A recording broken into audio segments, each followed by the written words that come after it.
कैसे हैं आप लोग? पढ़ाई कैसी चल रही है आप लोगों की? आज हम लोग डिस्कस करेंगे क्लास 10th का चैप्टर नंबर 2 है डेमोक्रेटिक पॉलिटिक्स का फेडरलिज्म में सेंटर स्टेट रिलेशन। इससे पहले भी हमने पार्ट वाइज करके वीडियो बना के प्लेलिस्ट में डाला हुआ है। जिन बच्चों को जो पोर्शन समझ में नहीं आता है, आप जो है उस पोर्शन को समझ सकते हैं। और कृपया आप लोग चैनल को सब्सक्राइब कर लीजिएगा। इससे क्या होगा कि आप लोगों को वीडियो टाइमली मिलता रहेगा और मेरे को ही मोटिवेशन मिलेगा कि यस, मेरे इतने फॉलोअर्स हैं, इतने स्टूडेंट्स हैं, तो एक इससे एक मोरल बूस्टअप होता है। ठीक है। और हमारा एक साइट है www.fullexpand.com। जो भी हम चैप्टर्स को फिनिश करते हैं, कंप्लीट करते हैं, उसके एक्सरसाइज के आंसर जो है अपने साइट पे अपलोड कर देते हैं, ताकि टाइमली जो है आप लोग अपने नोट्स को बना सकें और पढ़ाई को कर सकें। ठीक है। तो अब हम देखते हैं सेंटर स्टेट रिलेशन।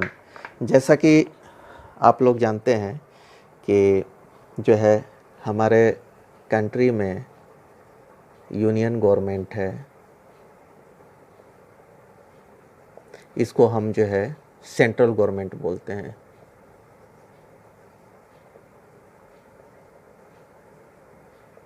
एंड इसके बाद जो है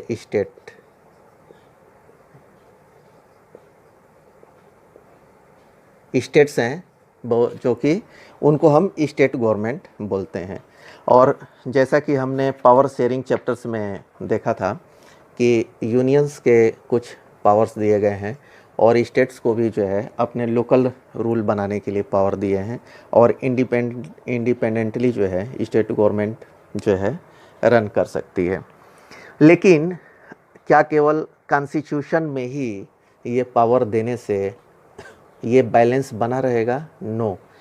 ये डिपेंड करता है कि यूनियन गवर्नमेंट में कौन सी पार्टी है और स्टेट गवर्नमेंट में कौन सी पार्टी है, और वो लीडर्स जो है कैसे जो है जो कॉन्स्टिट्यूशन में प्रोविज़न दिया है उसको जो है वो लोग मानते हैं, एबाइड बाई करते हैं। ठीक है। ये टोटली डिपेंड करता है। तो अब हम एक एक एग्जांपल्स लेंगे। जब हमारा संविधान 1950 में इम्प्लीमेंट हुआ था, ठीक है, उसके बाद से क्या हुआ कि सिचुएशन ऐसा था कि यूनियन गवर्नमेंट जो सेंट्रल गवर्नमेंट थी और बहुत सारी स्टेट गवर्नमेंट में सेम रूलिंग पार्टी थी। ठीक है। फॉर एग्जांपल्स हम देख लेते हैं कांग्रेस। ठीक है। सेंटर में भी एंड स्टेट में भी।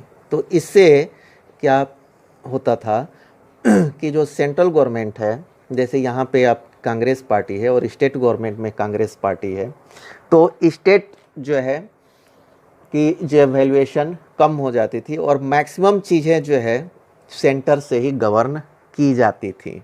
ठीक है। मैक्सिमम चीज़ें जो है सेंटर से ही गवर्न होती थी। और एक दूसरा हम एग्जांपल ले लेते हैं कि जैसे सेंटर में जो है कांग्रेस है और मान लीजिए स्टेट में कोई अदर पार्टी है। ठीक है। फॉर एग्जांपल के तौर पे हम बीजेपी का ले लेते हैं, भारतीय जनता पार्टी।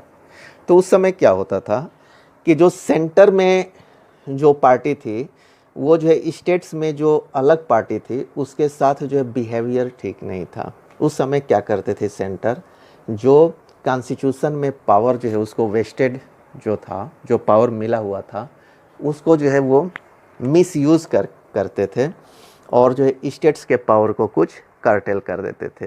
ठीक है।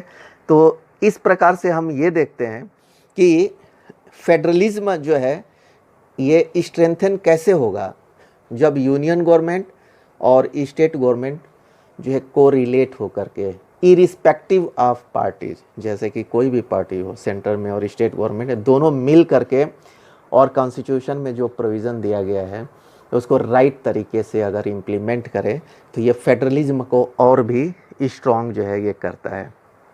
ठीक है। अब हम देखेंगे कि ये चीज़ें जो है 1990 तक तो मैक्सिमम जो है स्टेट गवर्नमेंट और सेंट्रल गवर्नमेंट की सरकारें जो है लगभग एक ही रहती थी, लेकिन ये सिचुएशन जो है चेंज हुआ 1990 के बाद। क्या हुआ, सिचुएशन कैसे चेंज हुआ? 1990 के बाद क्या हुआ कि बहुत सारी रीजनल पार्टियां हुई।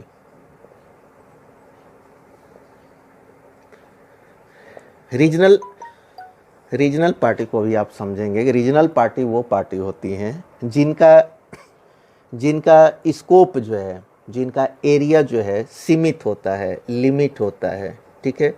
वो एक स्टेट्स में ही सीमित रहेंगी या अधिक से अधिक नियर बाई के जो स्टेट्स होते हैं वहीं तक वो सीमित रहती हैं।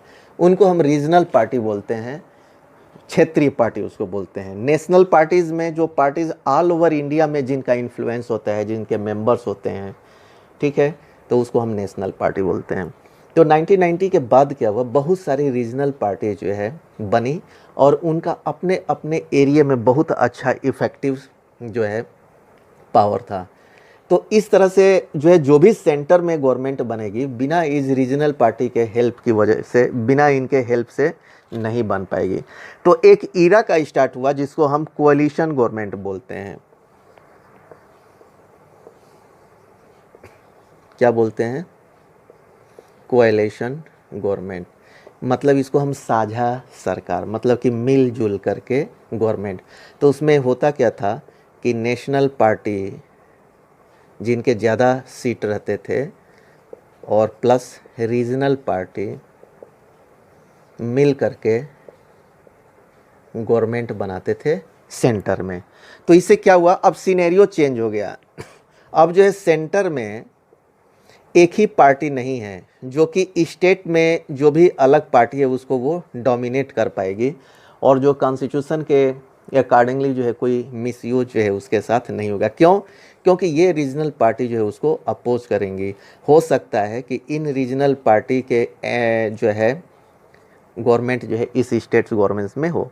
तो एक जो है ये कोएलिशन गवर्नमेंट का फॉर्मेशन जो है हुआ और इसमें क्या हुआ कि राइट्स को जो है डिस्ट्रीब्यूट किया गया। पहले क्या होता था, पहले ये होता था कि सेंटर में अगर कोई दूसरी पार्टी है और स्टेट में कोई दूसरी पार्टी है तो उसके साथ जो है पूरी व्यवहार जो है ठीक से नहीं होता था और जो भी रूल्स होते थे कॉन्स्टिट्यूशन में दिया गया था उसको जो है मिसयूज किया जाता था, ठीक है। मतलब डोमिनेशन की जो है एक टेंडेंसी रहती थी सेंट्रल गवर्नमेंट की, ठीक है।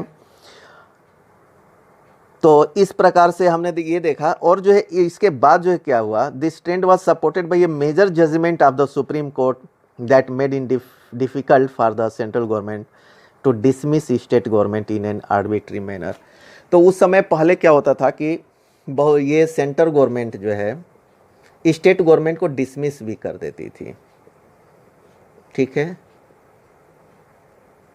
डिसमिस कर देना मतलब कि स्टेट गवर्नमेंट को जो है बर्खास्त कर देना।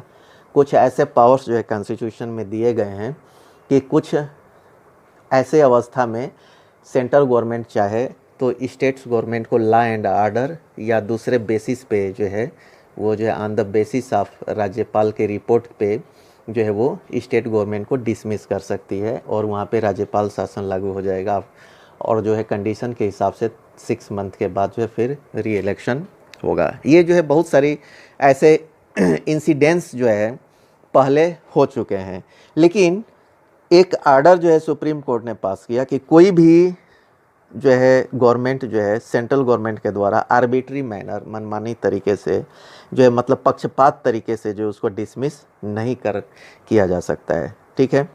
तो thus federal power sharing is more effective today than it was in the early years after the constitution came into force. तो आज के डेट में ये जो है फेडरलिज्म हमारा जो है और भी इसके बेसिस पे जो है पावर का शेयर जो है बढ़ गया है, जो कि पहले जो कॉन्स्टिट्यूशन बना था उसके बाद। और बहुत सारे जो कॉन्स्टिट्यूशन जो स्टार्टिंग बने थे उसमें कुछ गलतियां थी, उसको अमेंड भी किया गया है। तो इस प्रकार से हम ये देखते हैं कि सेंटर स्टेट रिलेशन जो है बहुत ही स्ट्रांग होना चाहिए, अच्छा होना चाहिए, तभी जो है स्टेट जो है डेवलप करेगा और जो है बिना सेंटर के कोऑपरेशन की वजह से बहुत सारे काम जो है स्टेट गवर्नमेंट इंडिपेंडेंटली नहीं कर सकते हैं। ठीक है, तो इस क्लास में हम इतना ही कवर करेंगे। जिन बच्चों ने चैनल को सब्सक्राइब नहीं किया है, आप लोग चैनल को सब्सक्राइब कर लीजिएगा ताकि टाइमली वीडियो आप लोगों को मिलता रहेगा। Okay, thank you.